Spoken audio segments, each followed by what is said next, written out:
My name is Kaylee and it's been about a year since a certain show on Netflix aired, and I thought I would make a video in which I'm going to explain the difference between archaeology and pseudo-archaeology and what the dangers of pseudo-archaeology are to our history.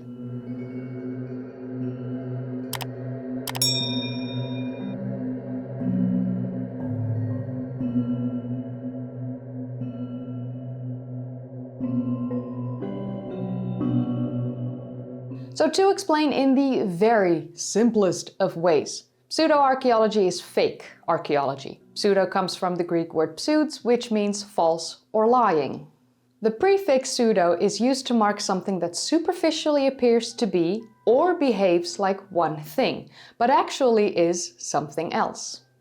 For example, pseudo-archaeologists like to pretend they're part of the history community, like they're archaeologists researching ancient times. But their work is mostly based off of grand claims, unsubstantiated by data, exaggeration of evidence, dramatic or romanticized conclusions, use of fallacious arguments, and at times, even the fabrication of evidence. So according to Wikipedia, as we all use Wikipedia from time to time, you can't lie to me, everyone does, I'm sorry. Just the way it is. Pseudo-archaeology is the interpretation of the past by people who are not professional archaeologists and who reject or ignore the accepted data gathering and analytical methods of the discipline. Archaeology is the study of human culture through its material remains. Archaeology is considered both a social science and a branch of the humanities. The humanities are academic disciplines that study aspects of human society and culture. Archaeologists study human prehistory and history, from the development of the very first stone tools at Lomekwi in East Africa 3.3 million years ago up until recent decades. I actually covered the invention of stone tools on my channel about a year and a half ago, and you can see the thumbnail right here on screen, and I'll put it as a card in the upper right corner for you to watch if you haven't seen it already. I highly recommend. So as I said, archaeology is the study of human activity through the recovery and analysis of material culture, which means that we come across an artifact, architecture, cultural landscape, or ancient site, you name it. And these pieces of discovered evidence or ancient occupation are then researched by archaeologists who studied how they need to conduct these types of research, which is very important.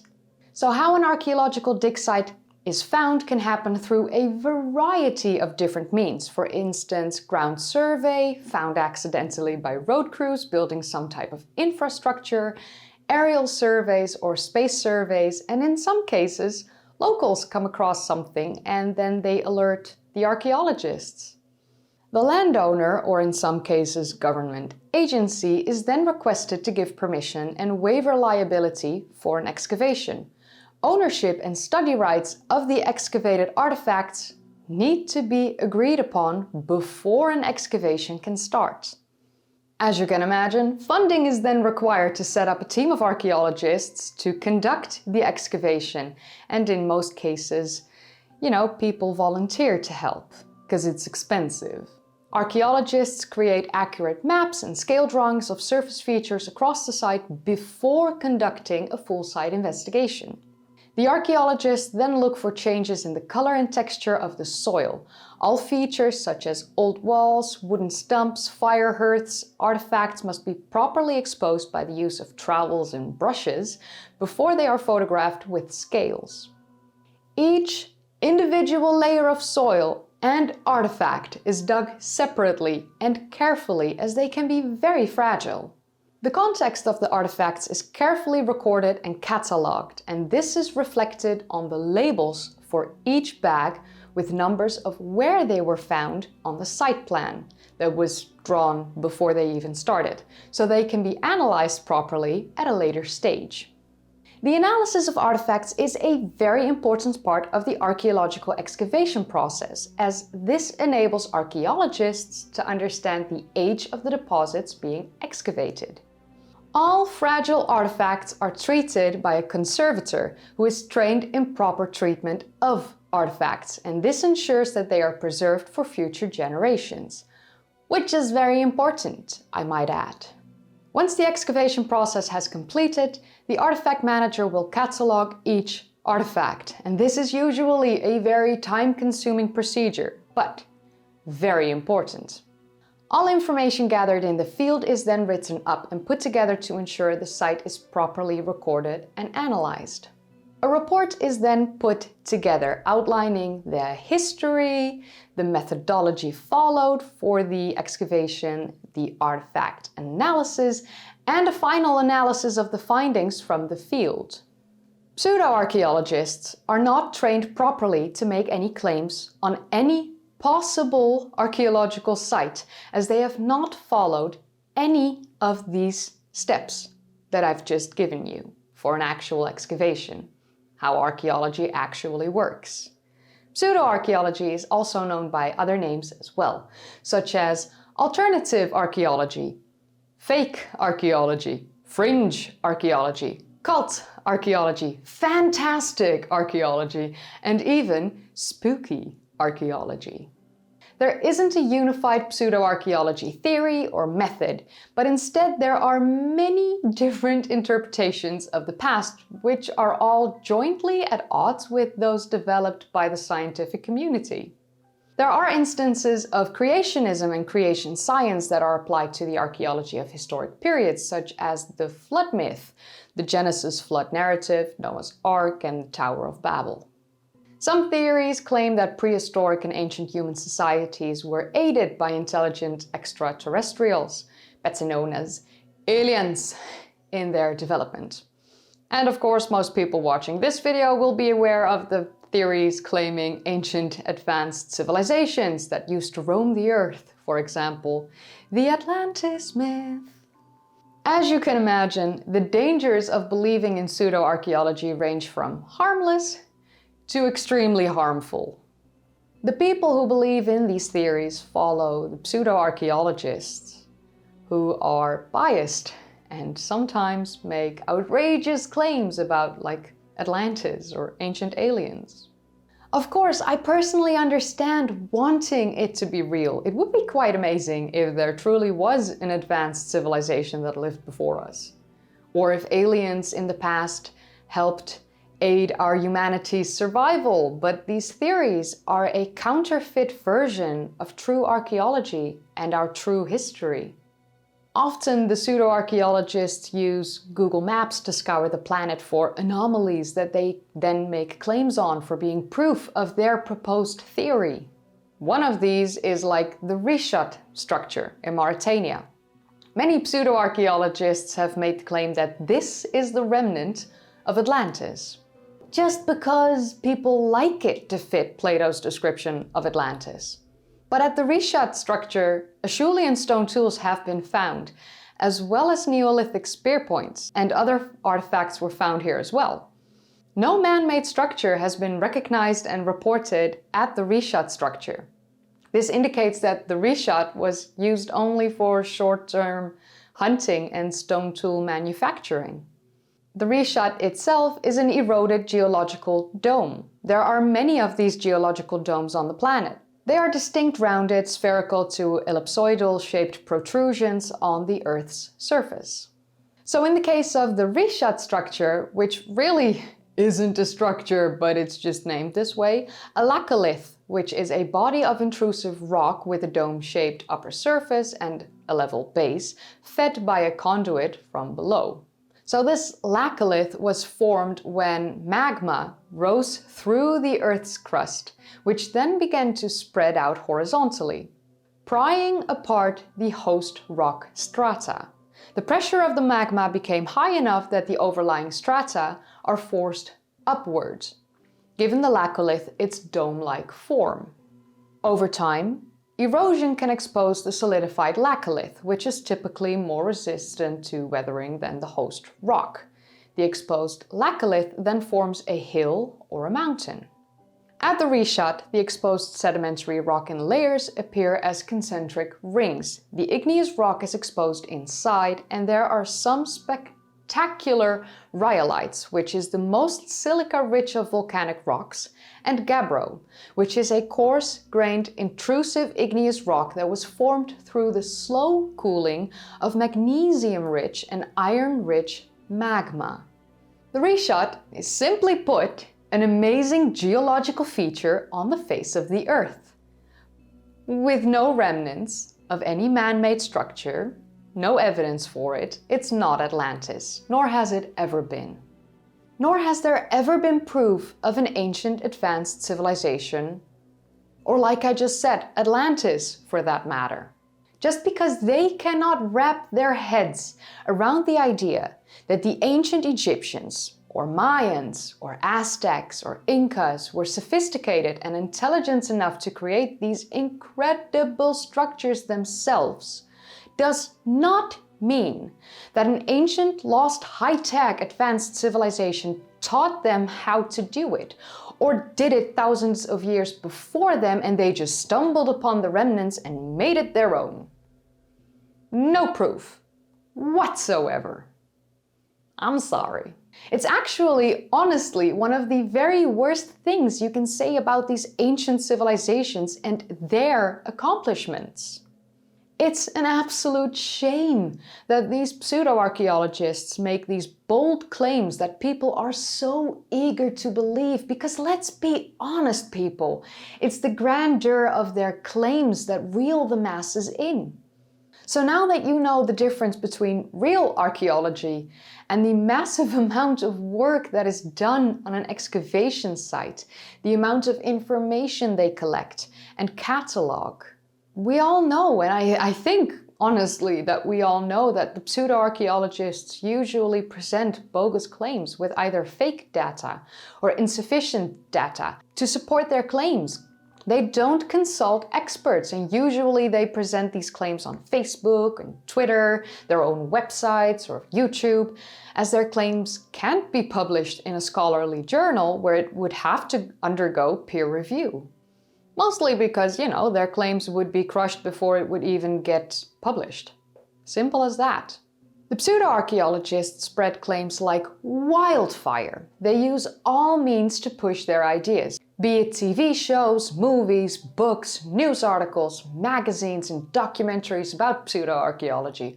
All of these different media and multiple sources supporting their claims make it incredibly difficult for a non-educated person to not believe it. It makes it more believable, more appealing and interesting, and most people are always in search for a good story. So these pseudo-archaeologists actually cater to the needs of the people wanting more, wanting our history to be more grand. But therein also lies the danger, as real archaeologists are attacked online for not wanting to research the extraordinary bold claims from the pseudo community. Our real history is incredible, and we should not let the pseudo-archaeologists steal that away from us. So to look into the dangers of believing in pseudo-archaeology, I've actually asked some archaeologists and scholars and fellow YouTubers their opinion on the matter and how it might affect their work. So Professor John Hoops, a professor of anthropology at the University of Kansas, who specializes in the archaeology of pre-Hispanic indigenous cultures in Latin America, wrote the following. Pseudo-archaeology undermines the reputation and credibility of archaeology, and in fact, all scientific research in the eyes of the public. Erosion of the public trust in archaeology can result in failure to support and enact legislation that protects archaeological sites and resources, funding for research and public outreach, and the employment of professional archaeologists. Archaeological sites are under constant threat from development and illicit looting, so their protection is of paramount importance. Willful misrepresentation of archaeology have a deleterious effect on archaeologists of all kinds, not only those who work in academia, but also archaeologists who work in consulting businesses, museums, and other institutions. I am especially concerned about the negative effects it can have on the careers of aspiring archaeologists who struggle to make ends meet as they pursue academic degrees and struggle to get their careers underway. In general, archaeologists are not in pursuit of fame and are definitely not motivated by fortune. Most archaeologists are hard-working people with modest incomes, despite how they are frequently portrayed in pop culture.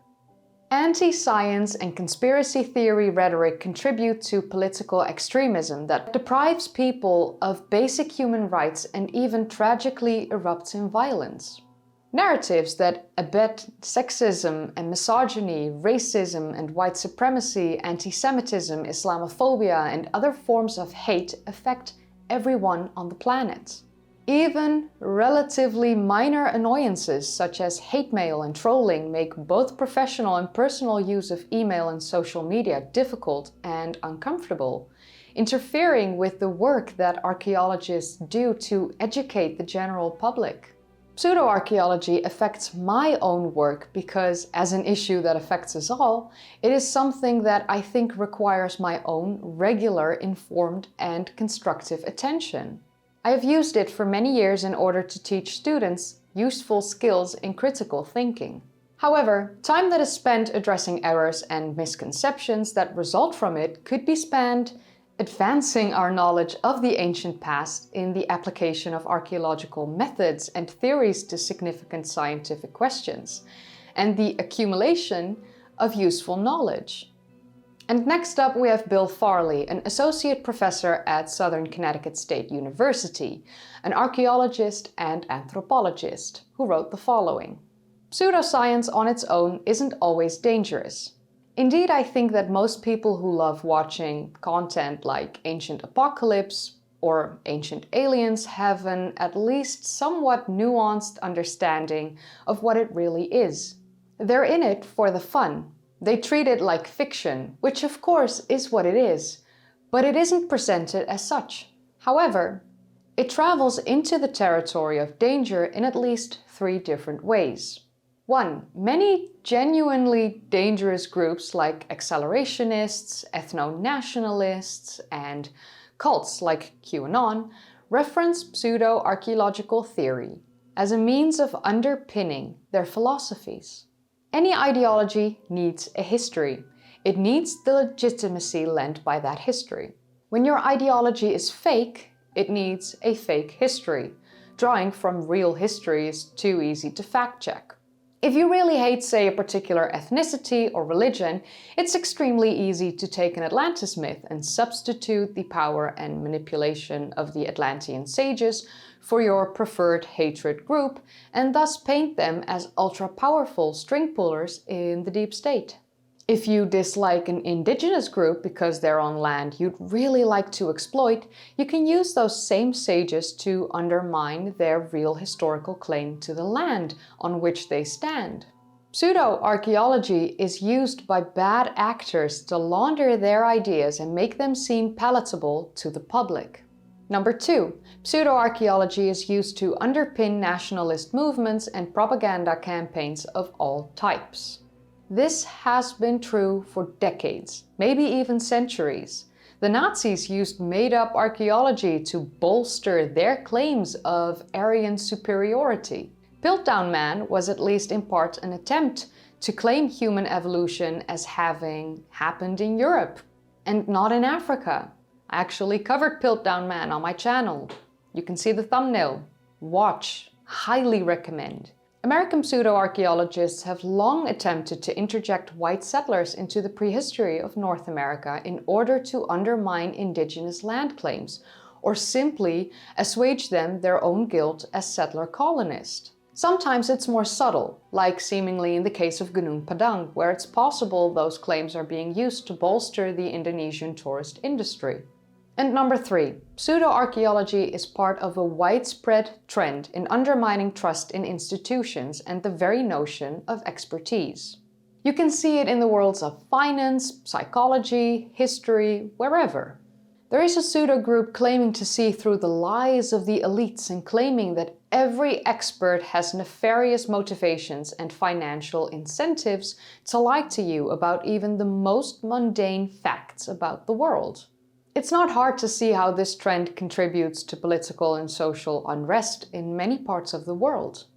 And lastly, Jens Notroff from the German Archaeological Institute, an archaeologist who also holds a degree in history and journalism. He wrote, "So-called alternative or pseudo-archaeology is actually more than just some silly fun or out-of-the-box thinking, I'm afraid."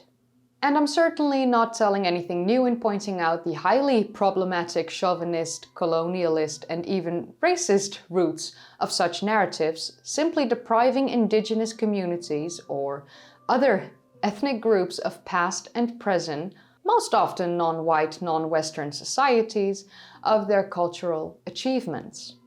In particular, since, directly or indirectly, intentionally or unintentionally, this is directly linked to a subsequent argument questioning granted rights and stakes, like cultural identity and political autonomy, or titles of ownership, for instance, following from these historic foundations. When we accept that the past is just a colorful playbook of optional scenarios which can be picked and rearranged and rewritten detached from their historic context, we also accept to reinforce past injustices, making the present as much negotiable, and rob these people and cultures again of their history and identity.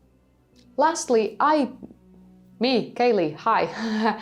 Lastly, I want to share 2 clips with you from my fellow YouTubers.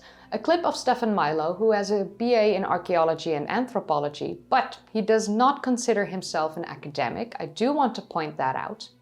And I'm going to show you a clip of David Miano, who is a historian who works at the University of San Diego, who runs the World of Antiquity YouTube channel. Yep, I am in a supermarket car park. Pseudo-Archaeology. What do I think about it? On the one hand, you've always got to keep an open mind to different ideas about the past, right? Like back, 20 years ago, nah, maybe not. Maybe 30, 40 years ago, the idea that Neanderthals made art, highly controversial. Maybe some would have called it pseudo-archaeology. Maybe we didn't have the evidence for it. I don't know. Now, in our time, we're very confident that Neanderthals made art of some description, had symbolic representations of some description. So you never know what you don't know, and you always have to keep an open idea about how stuff went down deep in history. Archaeological record is always incomplete and always will be. I suppose my problem is when you justify the lack of evidence for these ideas on a conspiracy. That the reason we don't have evidence for Atlantis is that people are hiding it from you. That for political reasons, the Smithsonian is keeping these things, and there's a mysterious group trying to control the narrative, blah, blah, blah. Once you go down that line of thinking, you can be convinced of anything, really. That's where it gets harmful for me. You have to keep an open mind.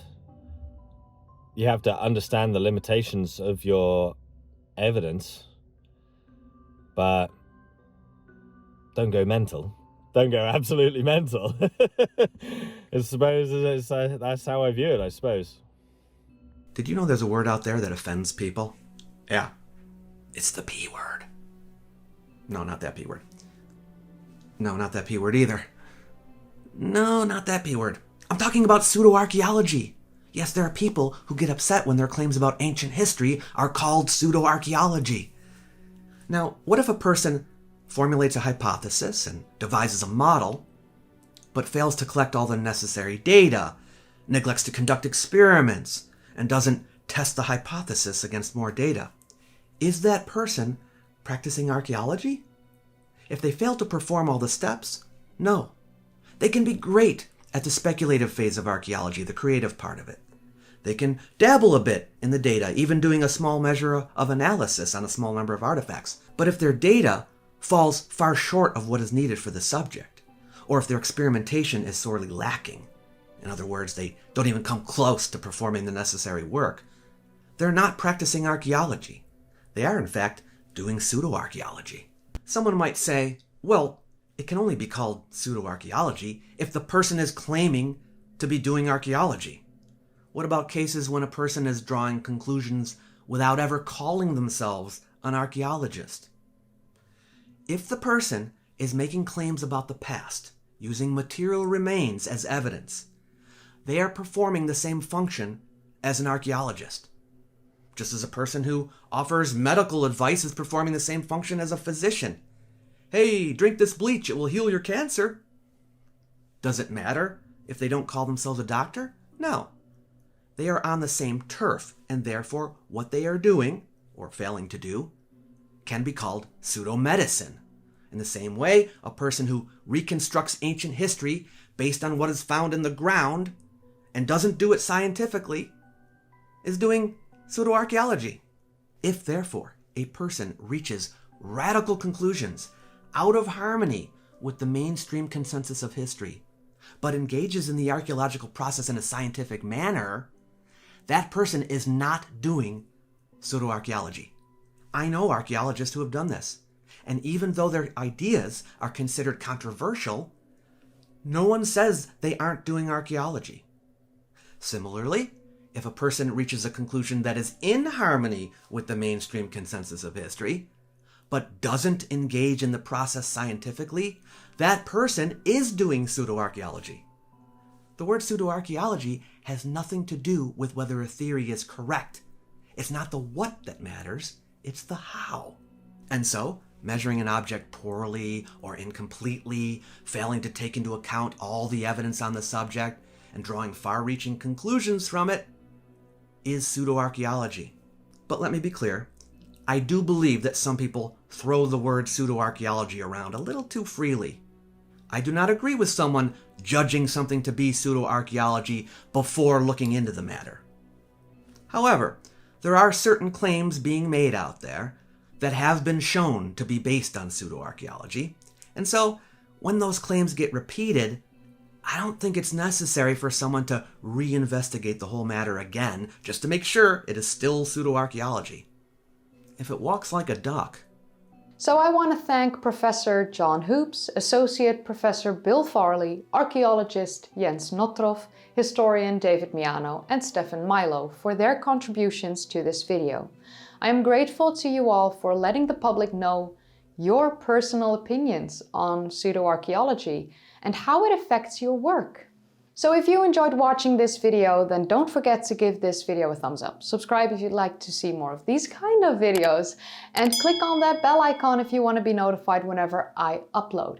If you haven't seen my previous videos yet, then click the card in the upper right corner, or click one of the links in the description down below, or click a video in the end card. I would like to say a massive thank you to all my patrons and my channel members. Thank you so much for supporting me. It truly still every day means the world to me. Thank you so much. And yes, I'm still working on the Neanderthal documentary. I haven't forgotten. It's just taking a lot longer than I thought. Like, with my birthday in between and everything, like, I got swamped with responsibilities and things to do as well. So yeah, working on it. I hope to release it at the end of November, early December. But yes, it's coming. Meanwhile, I'm just gonna create other videos for you to watch.